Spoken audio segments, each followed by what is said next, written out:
안녕하세요 여러분, 도서관 사소개사 손결입니다. 여러분, 가을은 독서의 계절이라고 하죠. 그래서 우리 9월달이 돼서 한국 단편소설 한 편을 준비해봤습니다.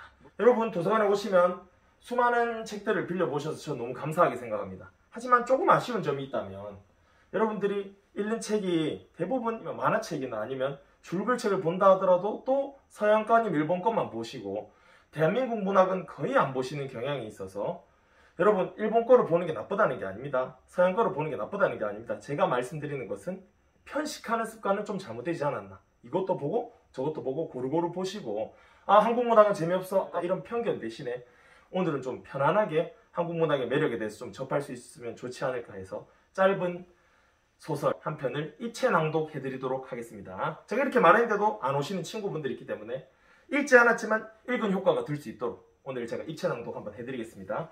오늘 제가 준비한 소설은 일제강점기 때 지어진 김동인 작가의 붉은 산이라는 소설입니다. 여기의 주인공은 여라는 의사입니다. 여. 이 사람은 조선에서 의사활동을 하다가 만주나 먼 땅, 낯선 땅에 있는 독특한 풍속이나 병이 있지 않을까 하는 의학적 호기심에 만주로 와서 조사를 하게 됩니다. 그러던 중 참 희귀한 마을에 가게 되는데요. 만주에는 보통 일본인도 있고 중국인도 있기 때문에 조선인, 중국인, 일본인 섞여 사는 마을이 참 많습니다. 하지만 이 마을은 독특하게도 20몇 채의 집이 있는데 다 조선인들로만 이루어진 마을을 드디어 만나게 됐습니다. 또 다행스럽게도 마을 사람들이 굉장히 착하고 또 지식 수준도 높아서 말도 잘 통하고, 이렇게 여는 참 반가운 조선 마을이다 라고 생각하고 있었습니다. 그런데 여러분, 악당이 한 명 등장하게 되는데 살기라는 사람입니다. 여러분, 살기에 대해 설명하기 전에 만주, 여러분 만주 하면 뭐 불리나요? 만주 벌판이라고 하죠. 여러분, 대한민국 사람들이 시력이 2.0인데 무슨 말이냐? 산이 가로막고 있어서 시력이 그렇게 높지 않습니다. 하지만 만주에는 산이 없이 벌판이 쫙 펼쳐져 있어요. 한번 보이시겠어요? 보시다시피 산이 없이 벌판이 쫙 펼쳐져 있기 때문에 이 지역에 사는 사람들 시력이 8.0, 9.0까지 된다고 해요. 이런 곳에 조선인 마을이 하나 있었어요. 근데 살기라고 불리는 본명은 정익호, 별명이 살기예요. 살기 뭐냐면 살쾡이의 일종인데요. 사람인데 이렇게 생겼다 생각하시면 되겠습니다. 뭐랄까, 살기라고 하면 굉장히 난폭해서 저희 아버지께서 실제로 밤에 산을 타시다가 살기 지나가는 것을 보고 저 나무 뒤에 숨고 이러셨답니다. 굉장히 사납고 이렇게 폭력적인 동물이라고 합니다. 삭도 마찬가지였습니다. 살은 이 마을에서 범죄의 4관왕을 달성했는데, 첫 번째는 도박을 합니다. 두 번째는 도박하다 싸움에 붙어서 언어적, 물리적 폭력을 행사하는데, 물리적 폭력 정도가 아니라 칼 뽑아 들고 휘두릅니다. 세 번째는 이제 살기 집이 없거든요. 그래서 남의 집에 마음대로 들어가서 누워 자고 밥 차려오라 그러고 고맙다 인사도 안 하고 나가버립니다.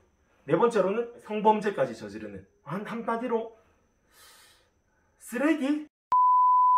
그래서 마을 사람들은 살기에게 너무 시달린 나머지 마을의 인사법이 바뀌어요. 누가 병나서 병원안 가면 이놈의 병 살기에게나 가라, 이런 식으로 말을 하고요.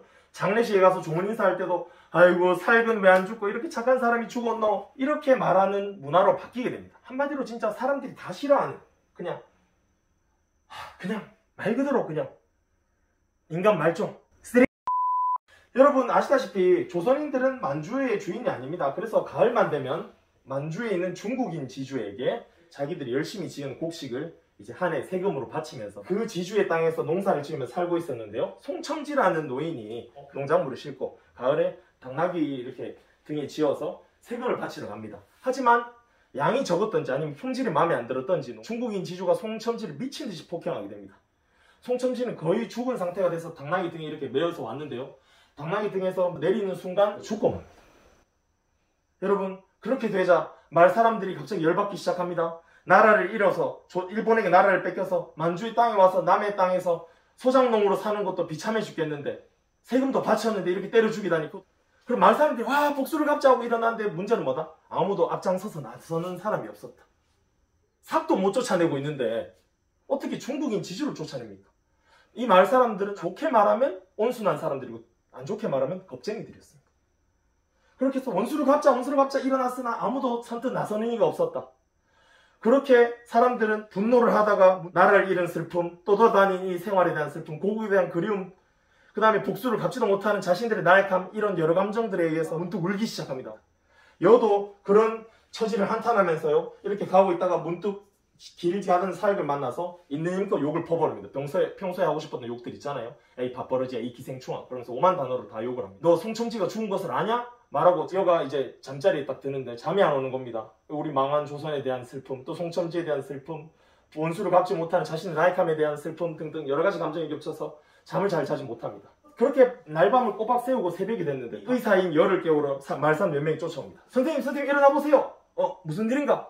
살기 거의 반송장이 된 상태로 동구는 마을의 입구를 얘기합니다. 동구 밖에 버려져 있습니다. 순간 살기라고 하니까 좀 망설였어요. 왜요? 여러분 범죄자잖아요. 흉악한 범죄자잖아요. 고치기 싫거든요. 근데 의사는 뭐다? 범죄자라고 할지라도 고친다. 그것이 의사의 사명입니다. 그래서 가봤는데 살기 허리가 기역자로 꺾여서 요 모양으로 이렇게 기역자로 척추가 꺾여서 거의 반송장이 된 상태로 밭두렁에 이렇게 누워있는 겁니다. 버려져 있는 겁니다. 그런 충격적인 광경을 봤을 때 뭐 어떤 생각이 드나요? 화들짝 놀라서 달라가 봤죠. 여가 요보게 이코 살기의 별명은 이코입니다. 이코 왜 그런가 했더니만 살은 거의 죽어가는 눈을 개슴치레 뜨고 이제 얘기를 합니다. 선생님 그래 어떻게 하다 이렇게 됐나? 저는 갔었습니다. 어디를 갔나? 그놈 중국인 지주놈의 집에.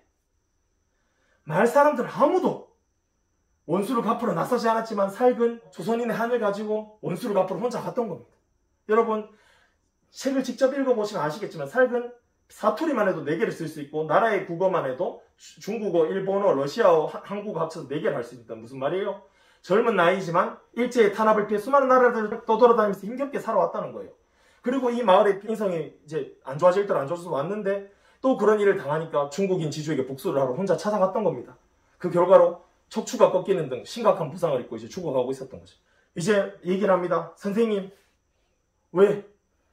저는 보고 싶어요. 뭐가 보고 싶나? 선생님, 붉은 산이 보고 싶어요 라고 합니다. 여러분, 붉은 산의 모습 한번 보시기 바랍니다. 여기 작품의 배경이 어디죠? 만주벌판입니다. 산이 없는 곳이에요. 근데 살군 죽을 때가 다 돼서 꿈에도 그리는 조선 땅, 붉은 산이 보고 싶다고 지금 얘기를 하고 있는 겁니다. 제가 대학교 2학년 때 이 소설을 처음 읽었는데 새벽 1시에 읽다가 이 장면에 솔직히 울었습니다. 너무 슬퍼서.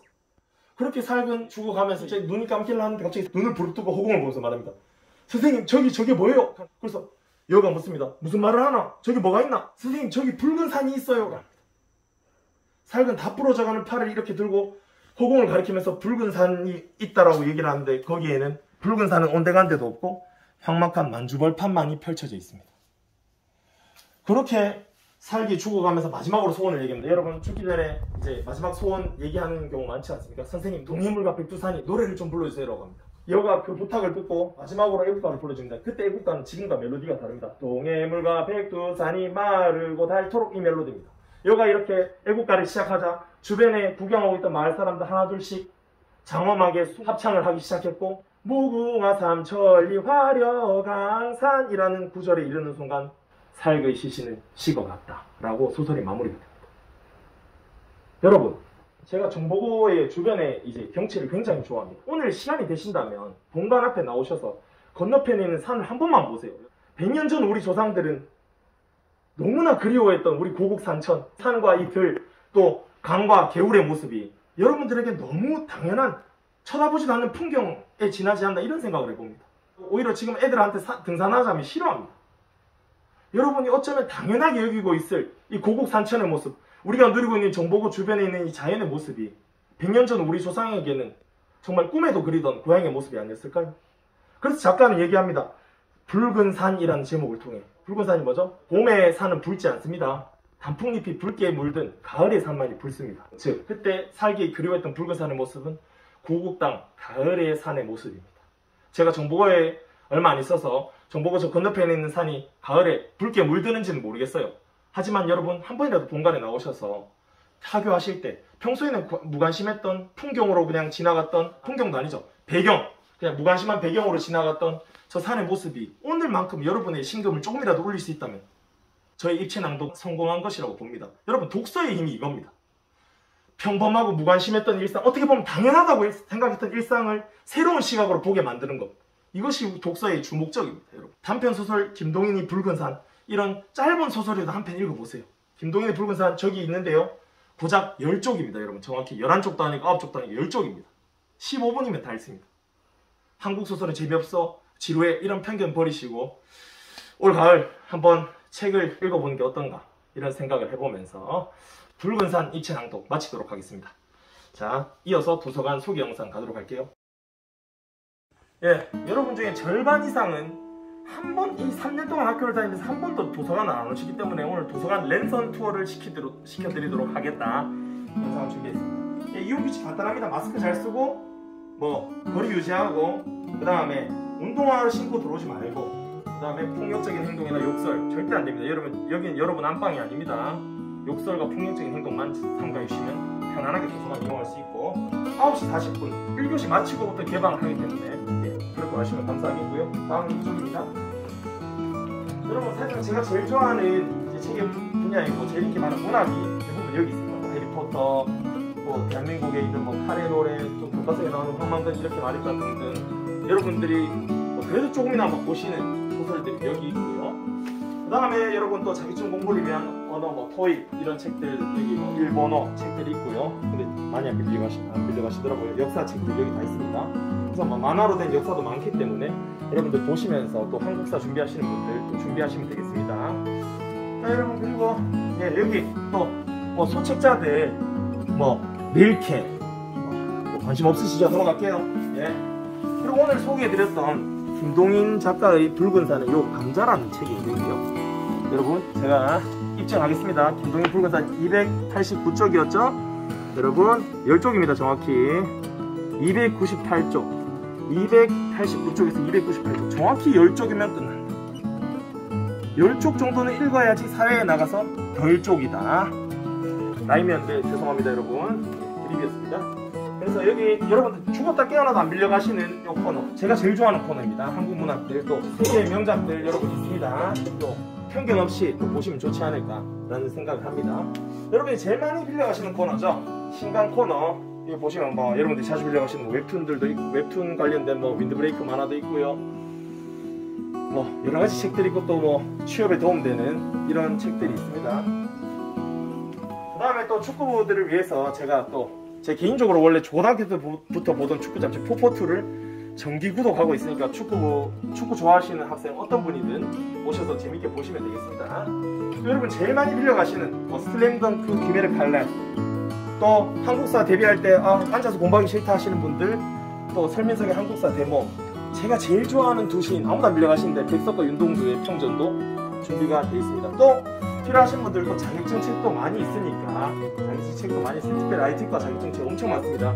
여러분 IT과 분들 오셔서 좀 이용하시면 좋겠습니다. 또 철학책, 또 심리학책 많습니다. 이렇게 이용하시면 되겠습니다. 마지막으로는 여러분,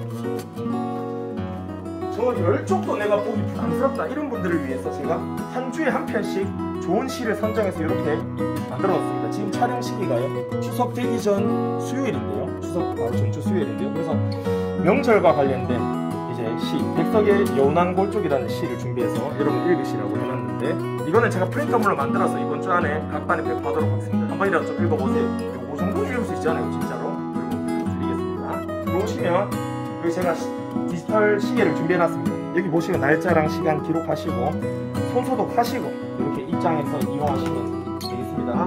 네, 이상입니다.